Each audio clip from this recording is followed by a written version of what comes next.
नमस्कार, स्वागत है आप सभी का। मैं हूं आपके साथ अमृता चौरसिया। खबरों की शुरुआत करेंगे मुख्य समाचारों से और आइए अब एक नजर मुख्य समाचारों पर। राष्ट्रपति के अभिभाषण से जुड़े धन्यवाद प्रस्ताव पर राज्यसभा में चर्चा पूरी। प्रधानमंत्री सोमवार को देंगे चर्चा का जवाब। सत्ता पक्ष ने दोहराई किसानों के कल्याण के प्रति सरकार की प्रतिबद्धता। विपक्ष का किसानों के मुद्दे के समाधान पर जोर। सभापति एम वेंकैया नायडू ने कहा, जाति के आधार पर नहीं देखा जाना चाहिए किसानों का मामला।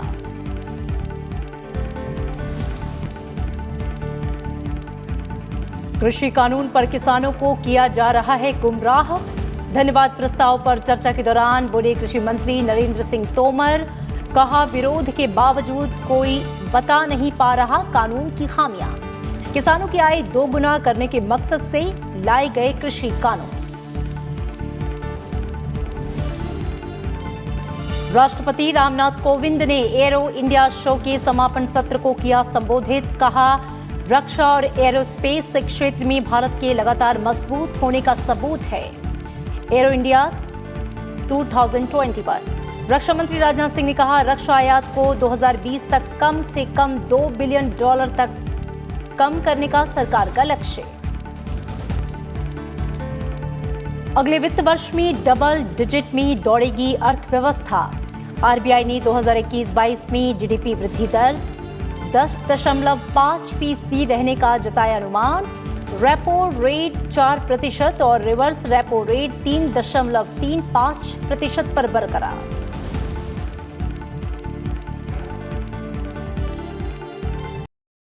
जम्मू कश्मीर में 4G मोबाइल इंटरनेट सेवाओं पर से पाबंदी अब खत्म हो रही है।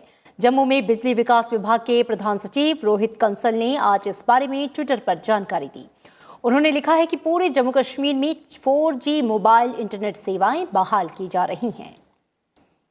जम्मू कश्मीर में धारा 370 हटाए जाने के बाद अगस्त 2019 से इंटरनेट सेवा बंद की गई थी। प्रदेश में इस साल जनवरी में 2G इंटरनेट सेवा को बहाल किया गया।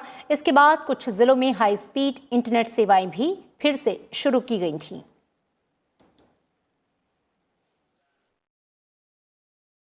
बंगलुरु में चल रहे 3 दिवसीय एरो इंडिया शो का आज रंगारंग समापन हुआ। समारोह के आखिरी दिन कई लड़ाकू विमानों के अलावा राफेल ने भी अपने करतब से वहां लोगों को मंत्रमुग्ध किया।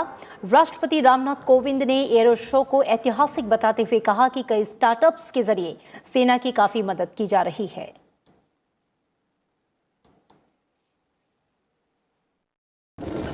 Through this platform, many startups are developing new technologies and products for military use.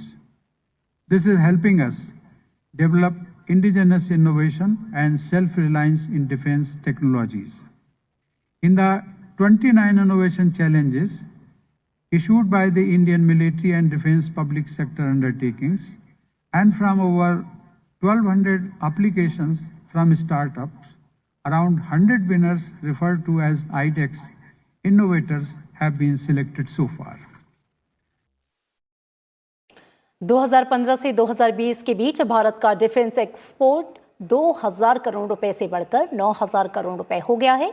Bengaluru में एरो इंडिया शो के आखिरी दिन रक्षा मंत्री राजनाथ सिंह ने ये जानकारी दी। उन्होंने बताया कि सरकार 2022 तक रक्षा आयात को कम से कम $2 बिलियन तक कम करने का लक्ष्य लेकर चल रही है। उन्होंने कहा कि अगर हमें 2025 तक $25 बिलियन के डोमेस्टिक डिफेंस प्रोडक्शन और $5 बिलियन के एक्सपोर्ट के लक्ष्य को हासिल करना है तो इसमें एरोस्पेस क्षेत्र की महत्वपूर्ण भूमिका है। रक्षा मंत्री ने जानकारी दी कि एरो इंडिया 2021 के दौरान हमने 128 समझौता ज्ञापन, 19 TOT, 4 हैंडिंग ओवर, 18 उत्पाद लॉन्च और 32 प्रमुख घोषणाओं पर हस्ताक्षर किए। यानी कि कुल मिलाकर ये 201 का आंकड़ा भव्य है। एरो इंडिया 21 में भाग लेने वाले 45 MSME को 203 करोड़ रुपए के ऑर्डर मिले हैं। ये एक बड़ी उपलब्धि है। 121 MOUs, 19 transfer of technology, 4 handing over, 18 product launch and 32 major announcements is the vindication that Aero India 2021 has been a grand success. And icing on this cake is rupees 203 crore worth of orders backed by 45 MSMEs during the Aero India 21. This has been possible only because of the event was organized both physically and virtually. केंद्रीय bank RBI ने नीतिगत ब्याज दरों में कोई बदलाव नहीं किया है। भारतीय रिजर्व बैंक ने वित्तीय वर्ष 2021-22 में जीडीपी वृद्धि दर 10.5% रहने का अनुमान लगाया है। आरबीआई गवर्नर शक्तिकांत दास ने कहा कि देश की अर्थव्यवस्था पटरी पर लौट रही है। आरबीआई ने मौद्रिक नीति समीक्षा में नीतिगत मौद्रिक उदार रुख को बनाए रखा है। 3 दिन की चर्चा के बाद आरबीआई की 6 सदस्यीय मौद्रिक नीति समिति ने अपने फैसलों की घोषणा कर दी। आरबीआई ने द्विमासिक मौद्रिक नीति समीक्षा में प्रमुख नीतिगत दर में कोई बदलाव नहीं किया और रेपो रेट को 4% पर बरकरार रखा। रिवर्स रेपो दर 3.35% पर बनी रहेगी। वहीं सीआरआर 3% ही रहेगा। आरबीआई के गवर्नर शक्तिकांत दास ने भरोसा जताया कि कोविड-19 महामारी के कारण अर्थव्यवस्था को जो नुकसान हुआ है उसकी भरपाई वित्त वर्ष 2021-22 में हो जाएगी। Going forward, the Indian economy is poised to move in only one direction, and that is upwards. It is our strong conviction, backed by forecasts, that in 21-22 we would undo the damage that COVID-19 has inflicted on the economy. After the chaos and despair of the year gone by, through which we have sailed together and shall continue to sail ahead, RBI governor Shaktikanta Das ने कहा कि recovery के संकेत और मजबूत हुए हैं और सामान्य हो रहे सेक्टर्स की सूची लगातार बढ़ रही है। उन्होंने 2021-22 के बजट की सराहना की। उन्होंने कहा कि वित्त वर्ष 2021-22 के बजट में स्वास्थ्य, बुनियादी ढांचा और अनुसंधान समेत अलग अलग क्षेत्रों पर दिए गए जोर को देखते हुए 2021-22 में जीडीपी वृद्धि दर 10.5% रहने का अनुमान है। चालू वित्त वर्ष की चौथी तिमाही में खुदरा महंगाई दर का लक्ष्य संशोधित कर 5.2% कर दिया गया है। The Union Budget 21-22 has provided a strong impetus for revival of sectors such as health and well-being, infrastructure, innovation and research, among others. This will have a cascading multiplier effect going forward, particularly in improving the investment climate and reinvigorating domestic demand, income and employment. The investment-oriented stimulus under the Atmanirbhar 2.0 and 3.0 given during the peak of the pandemic has started working its way through and is improving the spending momentum along with the quality of public investment. Both will facilitate regaining India's growth potential over the medium term. इस बीच अंतर्राष्ट्रीय मुद्रा कोष यानी IMF ने भारत वित्त वर्ष 2021-22 के budget का स्वागत किया है। आईएमएफ ने कहा है कि भारत का बजट वृद्धि पर केंद्रित है और यह एक मजबूत और समवेशी आर्थिक विकास में महत्वपूर्ण भूमिका निभाएगा। आईएमएफ ने खाद्य सब्सिडी को बजट में शामिल कर राजकोषीय पारदर्शिता के उपायों की भी सराहना की है। उपराष्ट्रपति एम वेंकैया नायडू ने जनप्रतिनिधियों और सरकारों से बिना किसी देरी के गरीबों तक विकास की किरण पहुंचाने की अपील की। पार्लियामेंट्री मैसेंजर इन राजस्थान पुस्तक के विमोचन कार्यक्रम में उपराष्ट्रपति ने सांसदों से सांसद आदर्श ग्राम योजना के लिए सांसद निधि का उपयोग करने का भी आग्रह किया ताकि गांव को मॉडल गांव के रूप में विकसित किया जा सके। उन्होंने कहा कि सांसदों को अन्य जनप्रतिनिधियों के लिए रोल मॉडल होना चाहिए। एमपीलैड्स फंड से कराए जा रहे कार्यों पर तीसरे पक्ष की निगरानी के सरकार के फैसले पर खुशी जताते हुए उपराष्ट्रपति ने कहा कि सांसद आदर्श ग्राम योजना में कई सकारात्मक पहलू हैं जिससे लोगों तक विकास की तेजी पहुंच सकती है। उपराष्ट्रपति ने इस योजना को और बेहतर बनाने के लिए संसदीय समितियों द्वारा किए गए सुझावों का भी उल्लेख किया। Asset creation, that is very much important. I'm happy that the government has put in place third-party monitoring of MPLAD works for their execution in a transparent manner. While the monitoring reports pointed to some shortcomings in the implementation of the scheme, there are quite a large number of positive conclusions. This MPLAD scheme was announced basically to empower people's representative by enabling them to serve their constituents. The parliamentary committees too has been making a number of suggestions to further improve it. They have emphasized the need for timely release and proper utilization of funds, as also the need to have a mechanism to monitor the quality of works projects and so that they are timely completed. पश्चिम बंगाल के BJP के एक प्रतिनिधिमंडल ने राजधानी दिल्ली में आज निर्वाचन आयोग से मुलाकात की। बीजेपी ने पश्चिम बंगाल में आगामी विधानसभा चुनाव स्वतंत्र और निष्पक्ष कराने के लिए राज्य में केंद्रीय बलों की तैनाती का अनुरोध किया। प्रतिनिधिमंडल का नेतृत्व बीजेपी के वरिष्ठ नेता भूपेंद्र यादव ने किया। उन्होंने चुनाव आयोग से अनुरोध किया कि जिन पुलिस अधिकारियों पर राजनीतिक दलों के साथ साठगांठ का आरोप है, उन्हें चुनाव ड्यूटी से बाहर रखा जाए। भूपेंद्र यादव ने संवेदनशील मतदान केंद्रों की पहचान के लिए सर्वदलीय बैठक बुलाने की मांग भी की। बीजेपी अध्यक्ष जेपी नड्डा भी कल पश्चिम बंगाल में परिवर्तन यात्रा को हरी झंडी दिखाएंगे। मालदा में यात्रा शुरू होने से पहले जेपी नड्डा कई अन्य कार्यक्रमों में शिरकत करेंगे। बीजेपी अध्यक्ष मालदा जिले के शाहपुर गांव में किसानों के साथ दोपहर का भोजन करेंगे। इसके बाद दोपहर 12:30 बजे मालदा में फुआरा रोड से रविंद्रनाथ ठाकुर की प्रतिमा तक रोड शो करेंगे। कृषि कानूनों के खिलाफ आंदोलनकारी किसानों ने कल एक बार फिर से चक्का जाम करने का आह्वान किया है, लेकिन 26 जनवरी को किसानों की ट्रैक्टर रैली के दौरान हुई हिंसा के मद्देनजर दिल्ली पुलिस पूरी तरह से अलर्ट है। दिल्ली से सटी सीमाओं पर सुरक्षा बंदोबस्त को और मजबूत किया गया है। बैरिकेडिंग के साथ साथ पुलिस बल की संख्या को भी बढ़ाया गया है। अभी तमाम बॉर्डर पे जहाँ पे इनकी मौजूदगी है वहाँ पे कड़ी सुरक्षा का बंदोबस्त किया है ताकि कोई उपद्रवी दिल्ली के अंदर प्रवेश ना कर सके। और साथ में जब भी इस तरह से बंद या चक्का जाम का कॉल होता है तो पूरे जो डिस्ट्रिक्ट के पुलिस होते हैं, पुलिस अलग अलग सेंसिटिव पॉइंट्स पे उनकी तैनाती होती है। तो तमाम जिलाधिकारियों को ये निर्देश दिया गया है कि वो अपनी व्यवस्था दुरुस्त करके उसको कायम रखें और कहीं पे भी उपद्रव होने पर उसको तुरंत कानून के गिरफ्त में लाएं। और फिलहाल इस बुलेटिन में इतना ही, लेकिन चलते चलते एक बार फिर आपसे अपील, कोरोना महामारी के खिलाफ पूरा देश एकजुट होकर लड़ रहा है।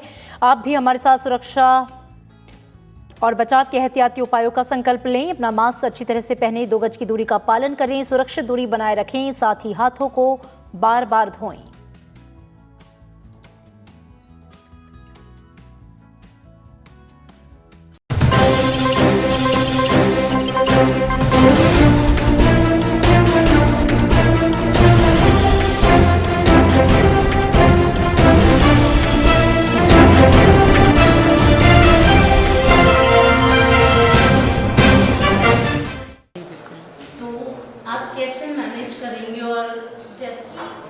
सरकारी काम बहुत ज़्यादा होते हैं और दो पदभार आपके पास है, वो भी बहुत जिम्मेदारी वाले। तो आप जैसे महिलाओं को जो है एक भ्रांति है कि महिलाओं को ज़्यादा काम दिए नहीं जाने चाहिए, इस बात से आप सहमत? नहीं, बिल्कुल सहमत नहीं है। महिलाएं भी बराबर, जैसे पुरुष वैसे महिलाएं। पुरुष अगर कर सकते हैं तो महिलाएं भी कर सकती हैं। और मैम जैसे परिवहन हमारे यहाँ महा चल रहा है, पखवाड़ा चल रहा है, लेकिन ये इतने सालों से होता आ रहा है, फिर भी हमारे यहाँ एक्सीडेंट होते हैं, बहुत सारी चीज़ें होती हैं। और आप भी इंदौर से संबंध रखती हैं, तो आपकी क्या विचार है, आप क्या रणनीति अपनाएंगे? इसके लिए अभी मैं पहले सब देख लूँ, सिस्टम समझ लूँ, उसके बाद मैं अपना कुछ बता पाऊँगी कि किस टाइप से मुझे काम करना है, वो मैं करूँ। और जैसे कि आजकल बच्चे भी बहुत गाड़ियाँ, तो आप किस तरीके से अवेयरनेस, बच्चों के स्कूल तो वैसे भी बंद है, पेरेंट्स जो है खुद खुश होते हैं कि हमारा बच्चा गाड़ी चला रहा है, हमारी बच्ची गाड़ी चला रही है, लेकिन ये कितना हानिकारक है, तो आप कैसे अवेयर करना चाहेंगे? देखिए, लाइसेंस नहीं है तो ये पेरेंट्स की भी रिस्पॉन्सिबिलिटी है, साथ साथ हम लोगों की भी रिस्पॉन्सिबिलिटी है, कहीं ना कहीं ट्रैफिक पुलिस की भी है। और कोशिश करेंगे कि उसको मिलके पेरेंट्स में भी जागरूकता आए और हम लोग भी पूरी जिम्मेदारी से अपना काम करें, जिससे इन चीज़ों को रोका जा सके। Thank you ma'am.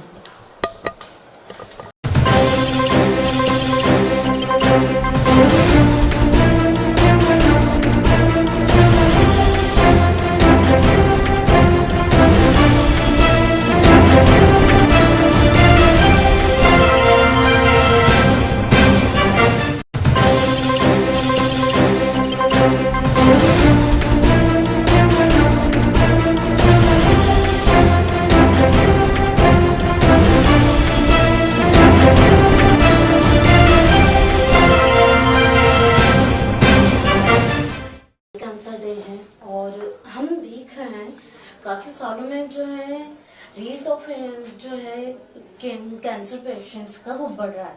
हम एग्जांपल के तौर पे ये हॉस्पिटल भी इसीलिए बिल्ट हुआ है कि कैंसर पेशेंट्स को देखा जाए। तो किन कारणों से ये होता है और हम बचे कैसे? और आज हम सामान्य जीवन में भी कोई घर का ही खाना खाता है या बाहर का कुछ भी नहीं करता है, फिर भी उसे कैंसर हो रहा है। और आजकल यंगस्टर्स में भी हो रहा है, जैसे टैटू बनवा रहे थे फिर वो मिटवाते हैं सर्जरी के थ्रू, तो उसमें भी कैंसर हो जाता है, उसमें चांसेस बढ़ जाते हैं। तो आपकी क्या सलाह रहेगी इस वर्ल्ड कैंसर डे पे?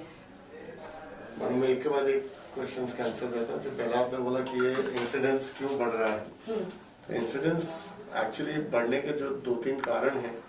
सबसे इम्पोर्टेंट चीज तो ये है कि इंसिडेंस भी बढ़ रहा है और डिटेक्शन बहुत अर्ली हो रहा है। आजकल लोगों में इतनी अवेयरनेस है कि लोगों को समझ में आता है कि अगर मुंह में जख्म है तो शायद कैंसर हो सकता है, तो लोग जल्दी आते हैं, तो इसलिए डायग्नोसिस अर्ली होता है। पहले के जमाने में लोगों को आइडिया नहीं रहता था कि भाई ये कैंसर है, तो लोग बहुत लेट आते थे, डिटेक्शन कम होता था, तो अपने को ऐसा लगता था कि ये बहुत रेयर डिसीज है। आज की तारीख में लोगों का अवेयरनेस है तो वो लोग जल्दी आते हैं। यानी पहले भी था वही रेट था और आज भी वही रेट? नहीं, रेट डेफिनेटली बढ़ गया है। लोगों में टबैको च्यूइंग का जो प्रचलन है वो पहले से ज्यादा है, लोगों का लाइफस्टाइल जो चेंजेस है वो पहले से ज्यादा है, तो वो कहीं ना कहीं इस चीज को मायने रखती है कि कैंसर डेवलपमेंट ज्यादा होता है उससे। आजकल की डायग्नोस्टिक टेक्निक्स इतनी अच्छी हो गई है कि अपन जो पहले डिटेक्ट नहीं कर पाते थे, आज की डायग्नोस्टिक टेक्निक से अपन उसको डिटेक्ट कर लेते हैं। तो इसलिए ओवरऑल देखा जाए तो इंसिडेंस ज्यादा बढ़ चुका है लोगों के अवेयरनेस की वजह से, अर्ली डिटेक्शन, अच्छी टेक्निक्स की वजह से, और ऑब्वियसली अगर लोगों में खान पान का चलन ज्यादा है, वेस्टर्न लाइफस्टाइल है, तो थोड़ा सा ज्यादा इंसिडेंस रहता है। यानी कि आप ये कहना चाह रहे हैं जो हम फॉरेन कल्चर अपना रहे हैं और जो हमारा जो इंडियन कल्चर था, हमारी जो संस्कृति थी, समय पे उठना, सब चीजें आजकल लेट नाइट जो यंगस्टर्स है एज वेल एज जो है बड़े लोग भी है ना, लेट नाइट पार्टीज में जाते हैं, लिकर लेते हैं, तो ये भी एक कारण हो सकता है? पार्टीज का ऐसा कुछ वो नहीं है, लेकिन जो लोग अल्कोहल कंज्यूम करते हैं वेस्टर्न लाइफस्टाइल में, नॉन वेजिटेरियन जो फूड है, रेड मीट है, these are all one of the reasons for the higher incidence of cancer. So probably ये रीजन हो सकता है। और लाइफस्टाइल में अगर आप उस अल्कोहल को, टबैको को, स्मोकिंग को अगर अपनी लाइफस्टाइल में ज्यादा शामिल करेंगे तो डेफिनेटली ज्यादा इंसिडेंस होने की संभावना है। और जैसे फीमेल में ब्रेस्ट कैंसर होता है, एक फॉरेन हॉलीवुड स्टार है, उन्होंने अपने दोनों ब्रेस्ट जो है वो हटा दिए हैं, तो ये इंस्पायर करते हैं कि बाकियों को भी ऐसा करना चाहिए या फिर कि अननेसेसरी है? नहीं मैडम, ये स्टोरी बिल्कुल ही अलग है। एंजेला जोली ने जो बायोलेटरल ब्रेस्ट रिमूवल और इम्प्लांट कराया उसका रीजन अलग है। उसकी mother she died of cancer, तो जब उसने टेस्ट कराया अपना, तो जो टेस्ट में जीन टेस्ट बोलते हैं, ब्राका टेस्ट बोलते हैं, तो उस ब्राका टेस्ट में जब ये रिपोर्ट आया कि उनको ब्रेस्ट कैंसर होने की संभावना 90% से ज्यादा है, तो उस चीज को नजर रखते हुए उन्होंने दोनों ब्रेस्ट निकलवा दिए, जिससे भविष्य में कैंसर आने का खतरा ही खत्म हो जाए। यानी कि जेनेटिकली ये आज की तारीख में कुछ कैंसर से जो जेनेटिकली ट्रांसफर होते हैं और उसको अपन पकड़ सकते हैं। ब्रेस्ट कैंसर और ओवरी कैंसर दो ऐसे कैंसर्स हैं जो कि जेनेटिक टेस्टिंग के द्वारा मालूम किया जा सकता है। अगर आपके फैमिलियल है तो आपको मालूम पड़ सकता है कि वो कितना % चांसेस है आपकी फ्यूचर लाइफ में आने के। और हमारी इंडियन सोसाइटी में जो है हर गली के कोने पर या कहीं पर भी पान की दुकान रहती है, टबैको की दुकान जो है, गुंडियां रहती हैं, तो आप इसको क्या कहते हैं कि सरकार को क्या करना चाहिए इसके लिए? हमारे जो सिगरेट के पैकेट रहते हैं और ये जो दूसरे जो ये जो तंबाकू गुटखा वगैरह जो है, एक्चुअली मुझे तो ऐसा लगता है कि ये थोड़ी सी चीजें महंगी कर देनी चाहिए। एक आम आदमी इसको खरीद ही नहीं पाए। आप किसी को रोक नहीं सकते हैं, पूरी तरह से बैन नहीं कर सकते। मेरे ख्याल से इसके अगर आप महंगा कर देंगे, कर बढ़ा देंगे, तो एक आम आदमी जो बहुत आसानी से बीड़ी पी लेता है पैसे खर्च करके, अगर वो चीज ज्यादा महंगी हो जाएगी तो शायद खरीद नहीं पाए, मजबूरी में नहीं पिएगा। तो मेरे ख्याल से एक ये वाला रीजन हो सकता है कि जिससे टबैको च्यूइंग और स्मोकिंग कम की जा सकती है। सर अभी जो है एक सेलिब्रिटी है, टीवी सेलिब्रिटी भारती सिंह और उनकी मिस्टर, वो केस में पाए गए गांजा पीते हुए। तो कि गांजा और ये जो अफीम है, जो चीजें हैं, वो कितना इफेक्ट करती हैं कैंसर को? देखिए ये सभी चीजें देखा जाए तो मिलके काम करती है, जिसमें अल्कोहल है, गांजा, अफीम, चरस है, टबैको है, ये ऑल सिनर्जिस्टिक है। ऐसा नहीं है कि अकेले गांजा पी रहे हैं तो कैंसर हो सकता है, लेकिन आप गांजे के साथ में ये सब चीजों का भी सेवन करते हैं, अगर टबैको हुआ, स्मोकिंग हुआ, तो आपकी डेफिनेटली रिस्क ज्यादा रहती है किसी भी कैंसर डेवलपमेंट की।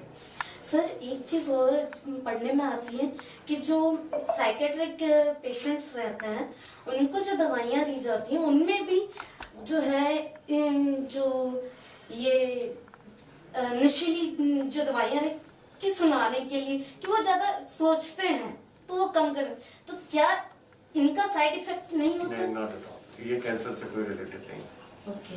नशीली दवाइयों से कैंसर डेवलपमेंट अभी तक कोई ऐसा केस रिपोर्ट नहीं हुआ है कि नशीली दवाइयां लेने से कैंसर हुआ, वैसे पॉसिबल नहीं। और आप क्या सलाह देना चाहेंगे बाकी सबको? और एज वेल एज कई डॉक्टर्स भी सिगरेट लिकर भी लेते बहुत सारी, तो और वो ये कहते हैं कि हमारे पास इतना प्रेशर, हाँ बर्डन रहता है, इसलिए अगर हमारी जगह, लेकिन ये तो एक एक्सक्यूज हो गई नाम आम इंसान की भी, और आप भी उसी प्लेटफॉर्म पे आ गए ना। डेफिनेटली ये अगर आप हॉस्पिटल में रह के अगर दूसरों को ये सलाह दे रहे हो कि आपके टबैको नहीं खाइए, अल्कोहल नहीं लीजिए और खुद ही उसका सेवन करते हो, टेंशन किसको नहीं होता लाइफ में, हर किसी को रहता है। अगर हर कोई टेंशन निकालने के लिए अल्कोहल और स्मोकिंग करने लगेगा तो सभी लोगों को मेरे ख्याल से कैंसर डेवलपमेंट की रिस्क बढ़ जाएगा। तो डॉक्टर ही नहीं, किसी को भी ये चीज सोच के कि टेंशन ज्यादा है और आप टबैको से टेंशन कम कर रहे हो, ये चीज हजम नहीं होती है। किसी को भी कंज्यूम करने के लिए टेंशन है, कोई रीजन नहीं होना चाहिए। मेरे ख्याल से डॉक्टर्स को भी ये वाली चीज का ध्यान रखना चाहिए कि भाई अगर आप सलाह पेशेंट को ये दे रहे हो कि नहीं पिए और खुद कंज्यूम कर रहे हो तो दैट इज एब्सोल्युटली रॉन्ग। हम जैसे कि हम कैसे पता कर सकते इनिशियल लेवल पर कि कैंसर हो रहा है, हम जो है सचेत हो जाएं, कि अवेयर हो जाएं कि हम ये चीज ना करें? देखिए कुछ चीजें हैं मैडम, जैसे जो लोग टबैको कंज्यूम करते हैं, पूरी जगह ये एजुकेशन दी जाती है कि अगर आपको मुंह में कोई ऐसा छाला है जो कि दर्द नहीं होता और वो नॉर्मल ट्रीटमेंट से ठीक नहीं हो रहा है, तो वो कैंसर की निशानी होती है। तो आपको एक जागरूकता लाना पड़ेगा, लोगों में इतनी अवेयरनेस लाना पड़ेगा कि उनको समझ में आए कि भाई छाला हो रहा है, जो टबैको कंज्यूम कर रहे हैं तो वो कैंसर हो सकता है।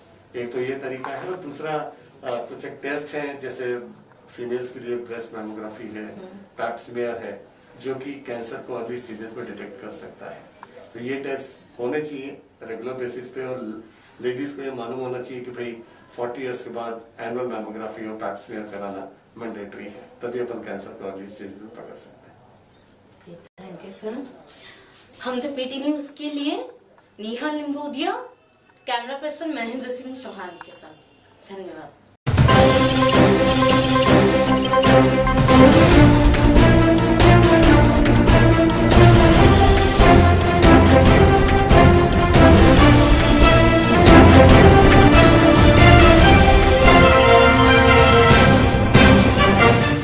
ओ काका, हुआ है शहर, ले आए खाद बीज? भाई लेके तो आया हूँ, पर क्या कहूँ, महंगाई इतनी हो गई है कि समझ में नहीं आता है कि खेती करे कैसे। फसल भी अच्छी नहीं होती है, ये दवाइयाँ नहीं डालूँ तो कर्जा करके लाओ, कैसे भी लाओ, लाना तो पड़ेगा ही। और ये दवाई की दुकान का कर्जा तो ख़त्म होने का नाम नहीं लेता। लाना तो मुझे भी है, पर सब कुछ इतना महंगा है, कहाँ से लाऊं, किससे खरीदूं, किसके पास सही दामों में मिलेगा और क्वालिटी उत्पाद भी मिलेगा या नहीं। अपनी फसलों की सही दवाओं के लिए दूर दूर तक शहरों में जाना और दवाओं को लाना पड़ता है। फसलों के लिए दवाएं सही है या नहीं, ये जानकारी भी नहीं होती। फसलों की कटाई पर सही दाम मिलेंगे या नहीं, इन तमाम मुश्किलों से दूर होने के लिए आइए खेती बाड़ी केंद्र। खेती बाड़ी केंद्र एक ऑनलाइन सेवा केंद्र है, जिससे आप अपने मोबाइल के द्वारा जुड़ सकते हैं, जहां आपको अपनी खेती के लिए सही प्रकार की दवाएं मिलेंगी, वो भी होलसेल मूल्य पर। वो सभी दवाएं सीधा निर्माता से लेकर आप तक पहुंचाते हैं। यानी कि बीच में होने वाले सारे खर्च की बचत आपकी जेब में, साथ ही साथ दवाओं को लाने और ले जाने की झंझट से भी छुटकारा। अपनी मुश्किलों को दूर करने के लिए आप खेती बाड़ी केंद्र पर एक मिस कॉल करें। खेती बाड़ी केंद्र का किसान मित्र आपसे तुरंत संपर्क करेगा और आपको सभी जरूरी जानकारी देगा। खेती बाड़ी केंद्र की फ्रेंचाइजी लेकर खेती बाड़ी मित्र बनिए और किसानों की सेवा कर देश की तरक्की में भागीदार बने। आज ही संपर्क करें नीचे दिए गए नंबर पर और खेती बाड़ी केंद्र से जुड़े। ये है खेती बाड़ी केंद्र ऐप। अच्छा, किसानों की सरदारी, उन्नत खेती बाड़ी। खेती बाड़ी केंद्र, देश के अन्नदाता की दुकान।